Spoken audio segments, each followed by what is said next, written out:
दोस्तों, ऐश्वर्या राय बच्चन बेहद ज्यादा मुश्किलों में हैं। जितनी मुश्किलें ऐश ने अब तक की अपनी पूरी जिंदगी में नहीं झेली होंगी, उससे ज्यादा सिर्फ उन 7 घंटों में झेल ली जो कि ईडी के दफ्तर में बीते। ईडी के सामने सवाल जवाबों में गुजरे। हालात ये थे कि ऐश्वर्या राय कई बार रोने लगी। जी हाँ, सूत्रों के हवाले से आ रही खबरों के मुताबिक ऐश्वर्या राय 7.5 घंटे में कई बार रोई, पछताई, मगर ईडी के सवाल जवाब जारी रहे। अब उन्हीं सवाल और जवाबों की पूरी लिस्ट हमारे पास मौजूद है, जिनमें ज्यादातर के जवाब ऐश्वर्या दे ही नहीं पाई और पूरी तरह से फंस गईं। तो क्या क्या थे वो 25 सवाल और क्या दिए ऐश्वर्या ने उनके जवाब, आपको सब कुछ बताते हैं। आप भी इस वीडियो को लाइक और शेयर कर अपना प्यार और सपोर्ट दिखाएं और कमेंट करके आप भी अपनी राय जरूर रखें कि अगर ऐश्वर्या राय गलत पाई जाती हैं तो क्या ऐश पर कार्रवाई नहीं होनी चाहिए। कमेंट जरूर करें। तो सोमवार का दिन ऐश्वर्या के लिए किसी बुरे सपने से कम नहीं था, क्योंकि ऐश्वर्या का खुद का ही कद इतना बड़ा है कि उनका नाम किसी भी मामले में आना बहुत बड़ी बात है। और ऊपर से अमिताभ बच्चन की बहू होने के नाते तो कद और ज्यादा बढ़ गया। मगर ये कद तब बहुत छोटा दिखने लगा जब ईडी दफ्तर में ऐश्वर्या पहुंची गई। जी हाँ, कई तरह की ना नुकुर और एक बार तो ऐश ने करीब करीब आने से इनकार कर दिया था, मगर ईडी का डंडा सख्त हुआ तो ऐश्वर्या राय को आना पड़ा। अब पूछताछ में क्या हुआ, पूरा घटनाक्रम सिलसिलेवार तरीके से आपको बताते हैं। दिल्ली के लोकनायक भवन में ऐश्वर्या राय से पूछताछ हुई।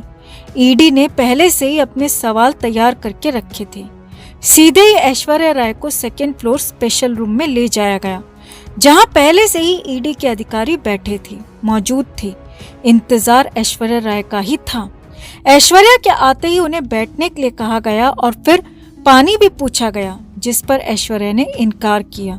और फिर ईडी अधिकारियों ने सीधे ही सवाल जवाब शुरू कर दिए और पहला सवाल दाग दिया। सूत्रों के मुताबिक ऐश्वर्या से पहला सवाल दागा गया कि आप किस किस कंपनी में डायरेक्टर के पद पर रहीं। अब इस सवाल का जवाब ऐश्वर्या ने बेहद हैरानी भरे अंदाज में दिया। सूत्रों के मुताबिक ऐश्वर्या ने कुछ भारतीय कंपनियों का नाम बताया और कहा कि इससे ज्यादा उन्हें याद नहीं है। जी हाँ, ऐश्वर्या को ये याद नहीं था कि वो किन किन कंपनियों में डायरेक्टर रह चुकी हैं। आगे देखिए, ऐश्वर्या से दूसरा सवाल पूछा गया कि आपकी वर्जिन आइलैंड वाली कंपनी में क्या हिस्सेदारी थी। ऐश्वर्या ने इससे भी इनकार कर दिया। ऐश्वर्या ने कहा कि उनकी किसी भी गलत कंपनी में कोई हिस्सेदारी नहीं थी। यानी कि ऐश्वर्या अब गोलमोल जवाब दे रही थी, घुमा रही थी। मगर ईडी तो पूरी तैयारी के साथ वहां पर पहले से ही मौजूद थी। तुरंत ही तीसरा सवाल पूछा गया कि मोजेक फ्रेंसोको नाम की ब्रिटेन की लॉ फर्म ने आपकी कंपनी को किस देश में रजिस्टर कराया था, क्या आपको इसकी जानकारी है। तो ऐश्वर्या ने हैरानी भरे अंदाज में कह दिया कि नहीं, उन्हें इसकी जानकारी नहीं है। उनकी लीगल टीम को इसकी जानकारी हो सकती है। तुरंत ही ईडी की तरफ से चौथा सवाल दाग दिया गया कि आपकी इस कंपनी में आपके पिता के राय, आपकी मां वृंदा राय, आपके भाई आदित्य राय भी डायरेक्टर थे। तो आपका इस पर क्या कहना है। अब ऐश्वर्या ने यहाँ पर कुछ जवाब दिया। ईडी के सूत्रों के मुताबिक ऐश्वर्या ने बताया कि शादी से पहले उनकी कुछ कंपनियों में हिस्सेदारी थी, जिनमें उनके पिता, उनकी मां और उनके भाई भी डायरेक्टर थे। तो इसमें कुछ गलत नहीं है। इसके तुरंत ही बाद 5वां सवाल दागा गया और पूछा गया कि फिर आपने शादी के बाद $50,000 की कंपनी को सिर्फ $1,500 में क्यों बेच दिया। अब ऐश्वर्या राय के पास इसका कोई जवाब नहीं था, क्योंकि ऐश्वर्या राय यहाँ पर फंस चुकी थी। ऐश्वर्या ने चुप्पी साध ली। जी हाँ, ऐश्वर्या ने चुप्पी साध ली। ऐश की हालत खराब होने लगी। ऐश की आंखों से आंसू तक टपकने लगे। हालांकि पूछताछ जारी रही, पूछताछ रुकी नहीं। तुरंत ही अगला सवाल पूछा गया कि आपने 2008 के बाद कंपनी को क्यों बंद कर दिया।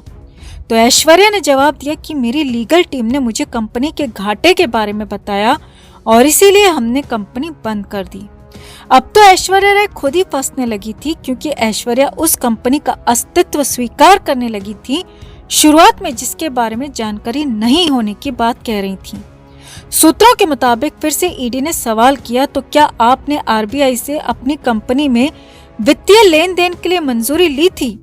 अब यहाँ पर एक बार फिर से ऐश्वर्या राय बुरी तरह फंस गईं।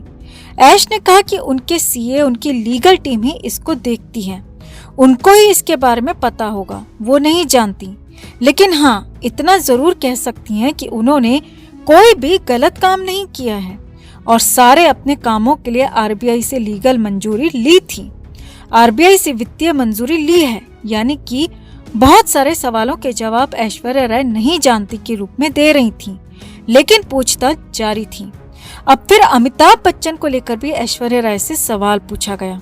ऐश्वर्या से पूछा गया कि जिन कंपनियों में अमिताभ बच्चन डायरेक्टर थे, बाद में उन कंपनियों के शेयर्स क्यों बेच दिए गए? अब इस सवाल का जवाब भी ऐश्वर्या के पास कुछ नहीं था। जी हाँ, ऐश्वर्या ने इस बारे में भी जानकारी नहीं होने की बात कह दी। इसके बाद ऐश्वर्या से कुछ कागजात दिखाने को कहा गया, जो कि पहले से ही ईडी की तरफ से कहा गया था और ऐश उनको लेकर भी आई थी। और फिर ऐश्वर्या ने कई सारे डॉक्यूमेंट्स ईडी के सामने सबमिट किए, ईडी को दिए और उनके बारे में भी बातचीत हुई। करीब 7.5 घंटे तक ये पूछताछ हुई। इसके बाद भी कई सारे सवाल जवाब हुए और इस दौरान ऐश्वर्या की हालत खराब ही होती रही।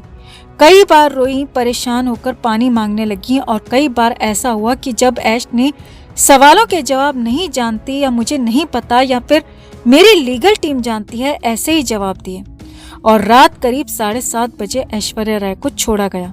अब हालात ये हैं कि जल्दी फिर से ऐश्वर्या से पूछताछ हो सकती है। पूछताछ के लिए फिर से उन्हें बुलाया जा सकता है, क्योंकि ईडी अगर संतुष्ट नहीं हुई तो फिर तो गिरफ्तारी भी हो सकती है। इससे पहले अभिषेक बच्चन से भी ईडी सवाल जवाब कर चुकी है और खबरें तो यहाँ तक आ रही हैं कि अमिताभ बच्चन को भी ईडी बुला सकती है पूछताछ के लिए। यानी कि पूरा बच्चन परिवार यहाँ पर शिकंजे में फंसता हुआ दिख रहा है। वित्तीय लेन देन में इन पर आरोप आ रहे हैं, वित्तीय गड़बड़ियों में इन पर आरोप आ रहे हैं और इन पर पूरा आरोप लग रहा है कि गलत तरीके से, अवैध तरीके से इन्होंने भारत से पैसे विदेश भेजे, विदेशी कंपनियों में लगवाए और फिर उन कंपनियों को वहां पर बेच डाला। तो आरोप बहुत बड़े हैं, इनके जवाब मिलने बहुत जरूरी हैं। सुशांत के जाने के बाद रवि किशन के लिए जया जी ने कहा था कि जिस थाली में खाते हैं उसी में छेद करते हैं, मगर इनके खुद के परिवार की थाली छेदों से भरी हुई है।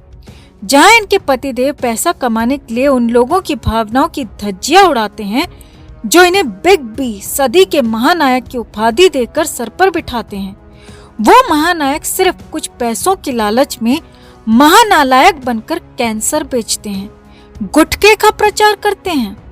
बहू और पति दोनों वित्तीय लेन देन गड़बड़ी में ईडी के रडार पर हैं। इनके बेटे, बेटी, नाती, नातिन और ये खुद भी कई बार फुल टल्ली होकर लड़खड़ाते हुए नजर आते हैं और फिर भी मैडम भरी संसद में विपक्ष को बुरे दिनों का श्राप देने का साहस दिखाती हैं, मानो ये कोई साधारण औरत न होकर भगवान ही हो। खैर, फिलहाल तो ऐश्वर्या राय से हुए इन सवाल जवाबों पर आपका क्या कहना है और क्या बच्चन परिवार ने अगर गलत किया है तो फिर इनको सजा नहीं होनी चाहिए? कमेंट करके आप भी अपनी बात, अपनी राय जरूर रखें और वीडियो को लाइक और शेयर कर अपना प्यार और सपोर्ट भी जरूर दिखाएं।